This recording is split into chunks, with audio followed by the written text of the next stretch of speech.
Today I'm going to be talking about a deeper level of acceptance and why that's so key for OCD recovery. And I'm wearing an American hat today because it's the 4th of July to keep all you Americans in the WhatsApp groups happy. And with OCD recovery, what happens is you've got a situation where your nervous system, your brain is firing up your nervous system, is locked onto something that you're scared of, and it's tightly fused, okay?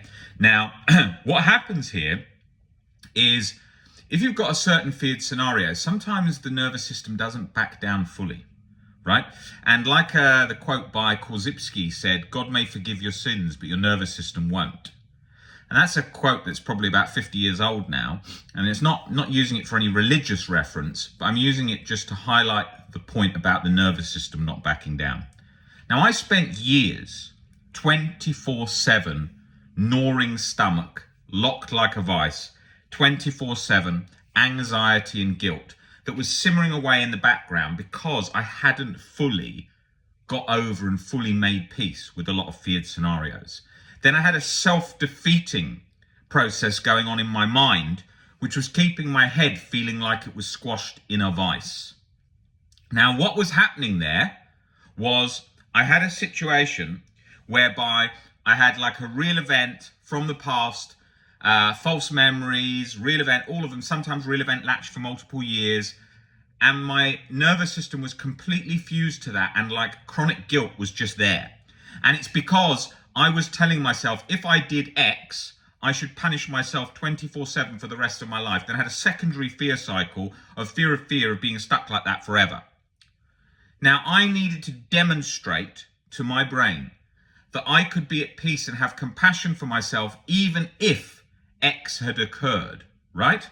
That there would still be compassion for myself. I didn't need to have everything fully accepted, but what I needed to do was make peace and see that the same as if I had a child that had acted in a particular way that I disagreed with, I'd still have unconditional love for them. And that is exactly where I was stuck. Okay? Now, like, take for example now, I'm just about to sneeze, right? Now, what happens if I was terrified of sneezing, right? My body would be fused to that sensation of sneezing. I get people with sensory motor related to sneezing. They're scared that if they sneeze, they might have some kind of blood clot in their head. They might suddenly die, some aneurysm or something like that. So they're very scared of sneezing and they're focused in on the sensation of sneezing, and then the brain will create it. So what will happen with OCD is if I was fused to a situation like, oh, if I harmed somebody in the past, I should feel guilty forever. I had to work towards, hey, I'm a human being. Human beings can harm each other. Human beings can get angry. Humans can make big mistakes, lash out, lose control. Even in those circumstances, I could still have compassion and be at peace with myself for acting in that way as I could for others. But at first, I didn't have that for others, that unconditional other acceptance. It was completely for myself. It was completely unconditional self-acceptance. Now, when you develop levels of acceptance over time, it improves your life in all areas, not just recovery. That stops the chronic guilt and chronic anxiety that's going on because you're so fused to that situation. Your brain is constantly like, no, that's the chronic cycle, the severe cycle, and it won't go down. So when people say to me, for years, oh, if thoughts are thoughts, leave it as a thought, do some mindfulness. My brain didn't give a shit about that. It was just completely fused to that. Self-defeat you all day, 24/7, until there is more peace there. And it just comes onto you, boom, boom, boom, boom, boom, every millisecond, all the time. Okay? It's no joke. No wishy-washy statements are going to get you better. You know that if you're in that position. You know that it's not as simple as that. Now, what also happens is we then develop a more accepting, more at peace personality in general for life. We can still be firm, we can still have conviction and work hard, but we tend to have more peace with human beings, less anger. When someone like Nick first came into me, very angry, I didn't really want to work with him in one-to-one sessions. He was extremely lot of attitude and a lot of anger. Attitude and anger kill goals. How many people work in companies with attitude and then the CEO of that company just thinks, I'm not really invested in that person because the attitude's so bad. All the time. How many relationships where one partner goes, oh, I'm just not really that interested in continuing this because the attitude's so bad. All the time. So it kills relationships, it kills jobs, and it kills all aspects of life. And in social media today, it's kind of made out to be cool attitude, but it isn't. It isn't. Attitude makes up for insecurity, not wanting to feel a mistake and not wanting to have accountability. And then the attitude's forced to block that. But people who are wise are aware of those things, and they realize that attitude becomes a problem in life. Your wife may become wise to that. Your husband might become wise to that. Your boss might become wise to that.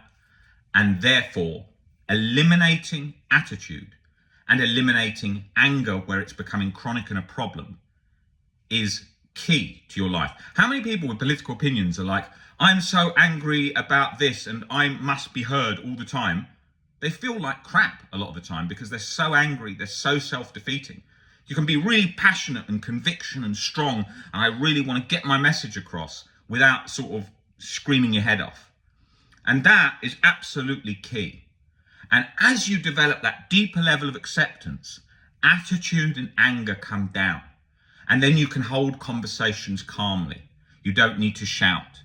You can think about things. You don't harshly judge. And then people look at you and think, God, that person's wise. That person's someone I like to be around.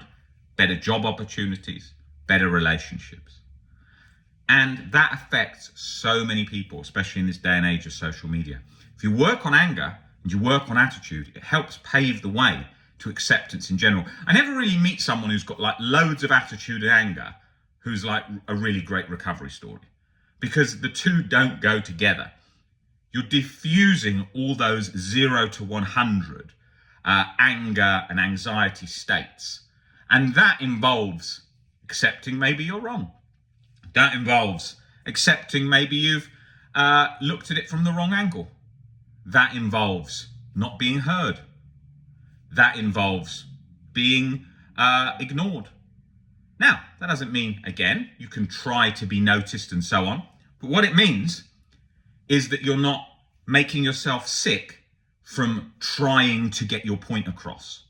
And that fight and that internal resistance and that internal demanding is part of the OCD cycle too. Yes, humans without OCD have it, but they also disturb themselves. A large portion of humans aren't very happy. A large portions of humans ruin their lives with anger and ruin their lives with attitude. So if you take apart those two, they pave the way to recovery, because you start to develop a mindset that solves problems. You start to develop a mindset that's calm and can make the best decisions for you, friends, family, children, and so on. So when you're working towards recovery, you're looking to develop a deeper level of acceptance that will come through breaking down your irrational beliefs, changing all your perspectives. We do all those subtle nuances and go through that all in absolute depth in the one-to-one sessions. I do particularly because that's my whole background of chronic guilt, real event OCD. Someone like Nick, very specialist on sensory motor OCD. His journey covers all harm cases too, works with so many people with harm OCD, POCD, and so on. And then Sam's speciality, POCD, momming with contamination OCD. They work with hundreds of people in all different themes, but we have our specialities too. If you want to come in for a one-to-one session with any of the team, click the WhatsApp link below and we'll get back to you today. And I want you just to think, if there's any reason that you've got chronic guilt and anxiety today, it's your perspective. That's it. There's no treatment resistance ever. That's not a generalized statement. It's true. There's always a perspective that's keeping you stuck.